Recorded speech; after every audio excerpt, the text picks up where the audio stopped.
Assalamualaikum warahmatullahi wabarakatuh.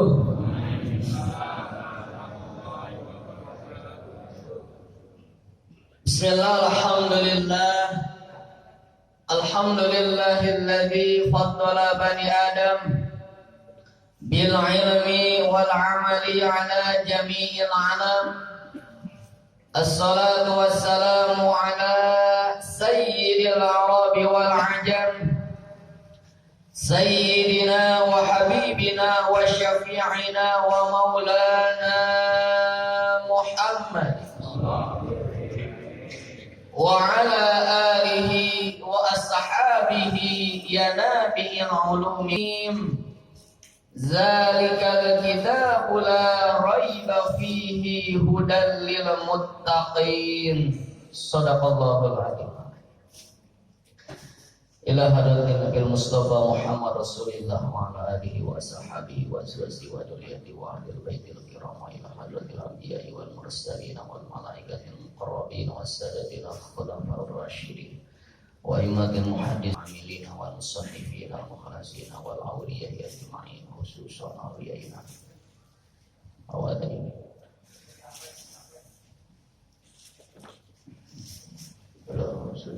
Sholibil mukarramin, yang mulia para ulama, para kiai, para asatidz, para imam, para khatib, khusus guru-guru kita yang senantiasa mendampingi kita, para orang tua, para pembina, yang mudah-mudahan senantiasa Allah jaga, Allah pelihara, badan sehat, prima, senantiasa bahagia beserta keluarga, tentunya diiringi dengan kemanfaatan ilmunya.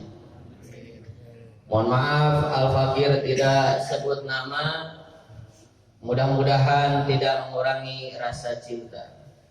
Dan juga para bapak, orang tua saya, abang-abang saya yang luar biasa, tumpah ruah sejauh mata memandang, ya dari atas sampai bawah. Mudah-mudahan kumpulnya kita bersama dalam rangka memperdalam ilmu agama dicatat sebagai pahala yang berlipat ganda, menjadi wasilah diampuninya segala dosa. Allah permudah jalan kita ke surga, amin ya Allah ya rabbal alamin. Teristimewa jajaran pembina, jajaran kepengurusan majelis kuliah subuh, begitupun pengurus Masjid Jami Al-Hidayah beserta para ketua masjid dan mushola sekelurahan Kebagusan. Baik para bapak yang mulia, langsung saja kita melanjutkan kajian tafsir, ya, sebagaimana sebelumnya kita sudah menuntaskan Quran surah Al-Fatihah. Sekarang kita masuk kepada surah Al-Baqarah. Walaupun surah Al-Baqarah ini, ya, di dalam tafsir Jalalain merupakan surah yang pertama yang dibahas, ya, karena sebelumnya Syekh Jalaluddin Al-Mahalli selaku guru daripada Syekh Jalaluddin As-Suyuti, beliau memulai menyusun hadisnya dari Quran surah Al-Kahfi sampai Anas, kemudian baru mengupas Al-Fatihah. Ya, adapun sang murid Syekh Jalaluddin As-Suyuti melanjutkan apa yang telah disusun oleh gurunya, yaitu dari Al-Baqarah sampai Al-Isra. Nah, namun di dalam penyusunan kitabnya di sini yang pertama dibahas justru adalah Al-Baqarah. Ya, jadi jangan heran kalau misalkan ketika Bapak buka kitabnya, kok kenapa tafsir lain Fatihah dulu, tapi Jalalain langsung ke Al-Baqarah. Ada sejarah, tentunya syarat akan karomah. Baik, Bismillahirrahmanirrahim. Suratul Baqarah. Ini surah disebut dengan surah Al-Baqarah. Madaniyah disebut sebagai surah Madaniyah, ya, diturunkannya di Madinah pasca hijrah. ya, setelah hijrah dari Mekah ke Yasrib yang kemudian jadi Madinah. Nah, mi'atani wasittu wasamanuna ayah, yang mana Al-Baqarah ini terdiri dari 280 berapa? 286 ayat ya, dimulai dari alif lam mim diakhiri dengan ayo belum ada kopi. Wa'fu anna waghfir lana warhamna anta maulana fansurna 'alal qaumil. Nah, ini kan sering Bapak baca ya. Baik. Bismillahirrahmanirrahim. Ayat yang pertama alif lam mim. Nah, ini ayat disebut sebagai fawatihus syuar ya, atau pembuka surah. Yang salah satunya diawali dengan huruf muqatta'ah ya. Terima kasih. Kegedean Pak kelasnya, saya orang kecil. Huruf muqatta'ah ya, jadi potongan-potongan huruf yang syarat akan hikmah, yang sering dijadikan pembuka surah, tanbihan untuk penegasan, awli ta'dim, begitupun untuk mengagungkan. Nah, baik. Alif lam mim. Di sini tafsirnya Allahu a'lamu bi muradihi. Syekh Jalaluddin As-Suyuti dalam hal ini tidak menafsirkan. Beliau hanya menyampaikan bahwasanya Allah lebih mengetahui daripada maksud ya, makna alif lam mim. Bi muradihi bidzalik. Walaupun sebagian ulama tafsir ada yang menafsirkan. Di antara yang masyhur ulama mutanabi menyampaikan alif lam mim itu singkatan. A-nya adalah Allah, lamnya Jibril, mimnya Muhammad. Kenapa demikian? Karena Quran ini diturunkan dari Allah melalui pelantara malaikat Jibril kepada Nabi Muhammad sallallahu alaihi. Nah, sebagaimana di dalam kitab At-Tibyan fi Ulumil Quran, Syekh Ali As-Sabuni menyampaikan bahwasanya Al-Quran huwa kalamullah al-munazzalu ala khatamil anbiya'i wal mursalin. Nah, silakan. Oh, hati-hati Pak, jangan grogi. Ya, silakan lewat dulu iklan. Bahwasanya Al-Quran ini merupakan firman Allah ya. Al-munazzalu ala khatamil anbiya'i wal mursalin, yang diturunkan, yang disampaikan kepada penutup para nabi dan rasul, yaitu Sayyidina Muhammad sallallahu alaihi wasallam. Biwasitati amin Jibril alaihissalam, dengan pelantara malaikat Jibril alaihissalam. Al-muta'abbadu bitilawatihi, yang menjadi ibadah dengan membacanya. Jadi kita baca Al-Quran adalah ibadah. Makanya berkenaan dengan alif lam mim ya, ada hadis yang masyhur ya, Bapak sudah menghafalnya.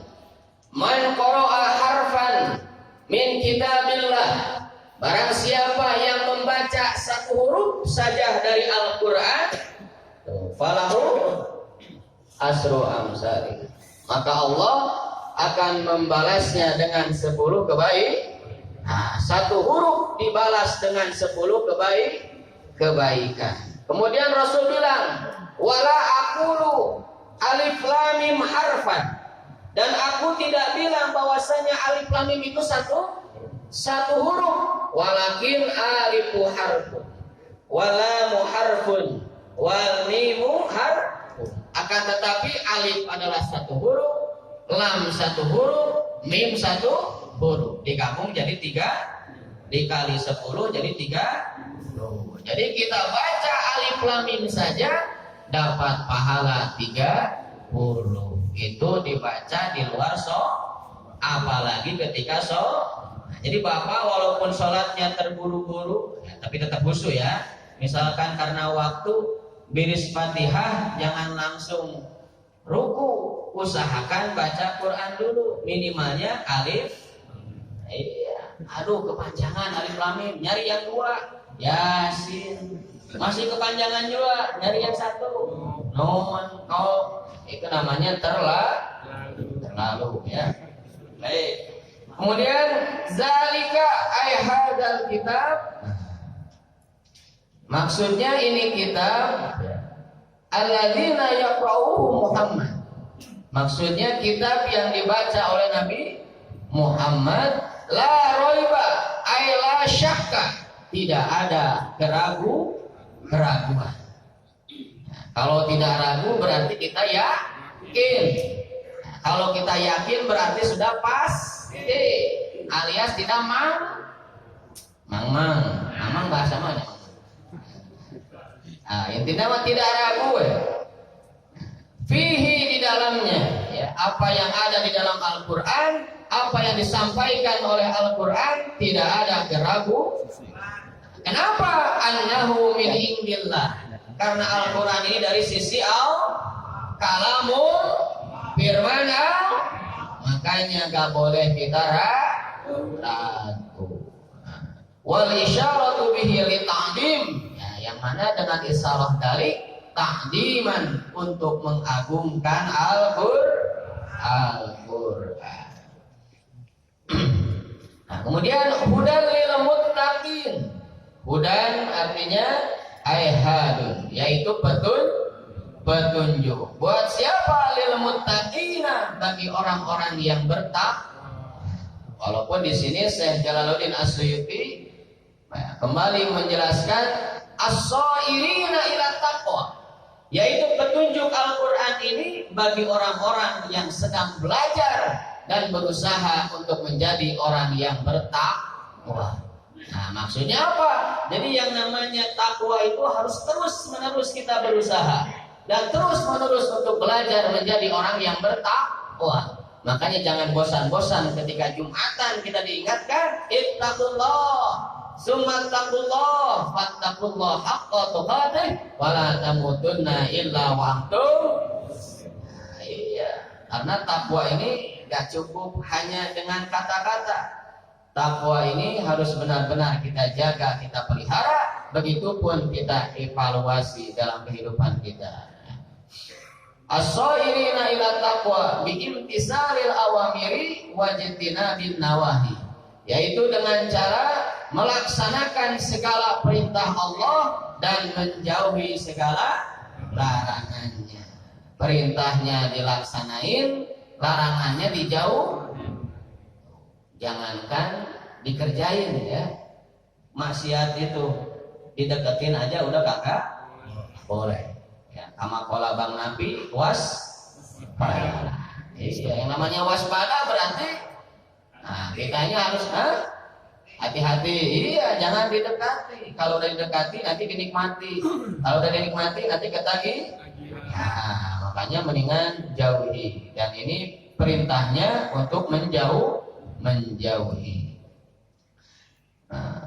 Li'itqa'ihim bidzalika anna, dengan kita melaksanakan perintah Allah, menjauhi segala larangannya, untuk memelihara kita, ya, memelihara mereka bidzalika, dengan hal itu, annaru, dari api neraka.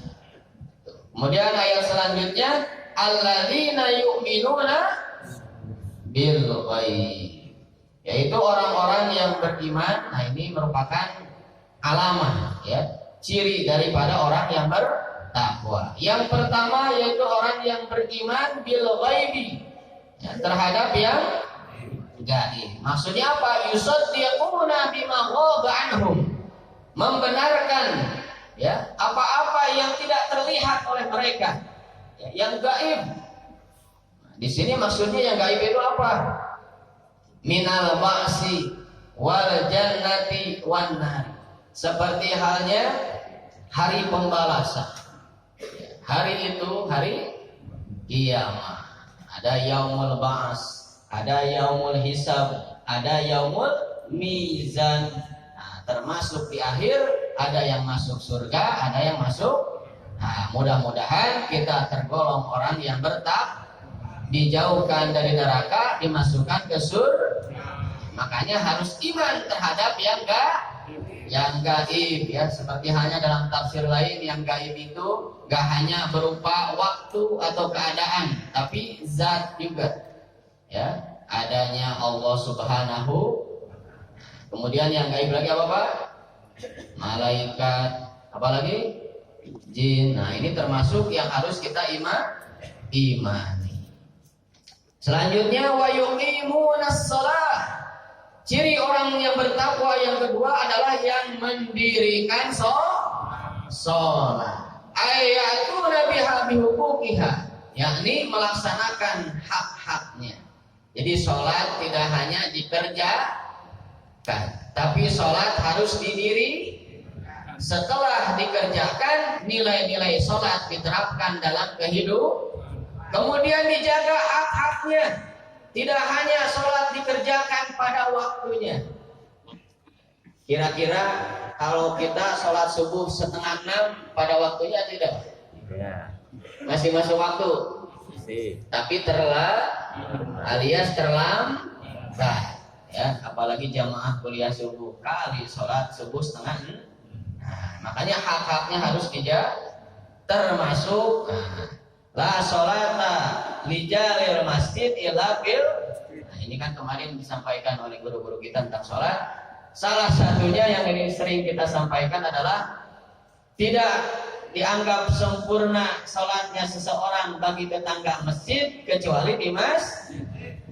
Ada di situ tetangga masjid? Ya ada.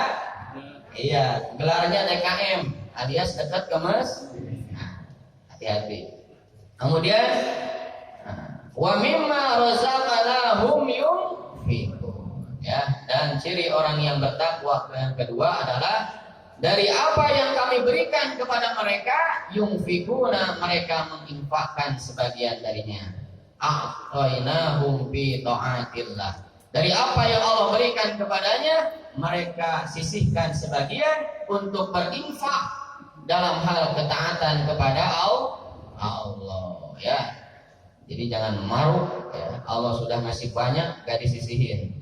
Inna a'tainakal, kata Allah, sungguh kami memberikan nikmat kepadamu terlampau banyak. Jadi kalau kagak sedekah terlampau ya udah simpulkan sendiri Pak ya. Kemudian wallazina yu'minuna bima unzila, dan yang keempat, ciri orang yang bertakwa itu adalah yang beriman bima unzila ilaika, yang aku turunkan kepadamu wahai Muhammad, yaitu Al-Qur'an. Wa ma unzila min qablika, dan apa-apa yang aku turunkan kepada selain kamu. Sebelum Al-Qur'an ada kitab yang diturunkan. Yang pertama Zabur, Taurat, terus Injil. Wabil akhirati hum dan terhadap hari akhirat mereka yuqinuna, alias yakin ya bahwasanya akhirat ini pasti ada. Bahkan kehidupan yang sejati, kehidupan yang sebenarnya dan abadi adalah hari akhirat nanti. Dunia kita hanya singgah saja. Wabil akhirati hum yuqinun ay ya'lamun, atau mereka mengetahui. Ulaika ala hudam min rabbihim wa ulaika humul muflihun. Ya, mereka itulah al-faizuna bil jannah an-nazuna minan nar. Ya, orang-orang yang disifati yang tadi, yang mendapatkan predikat takwa, merekalah yang akan menjadi pemenang dengan memenangkan surga dan dijauhkan dari api neraka. Wallahu a'lam bimuradih. Shadaqallahul adzim. Untuk penjelasan lebih jelasnya nanti akan disampaikan oleh guru kita Al-Mukarram wal Muhtaram Kiai Haji Taufik Hidayatullah MA. Terima kasih atas segala perhatian. Mohon maaf atas kehilapan. Assalamualaikum warahmatullahi wabarakatuh.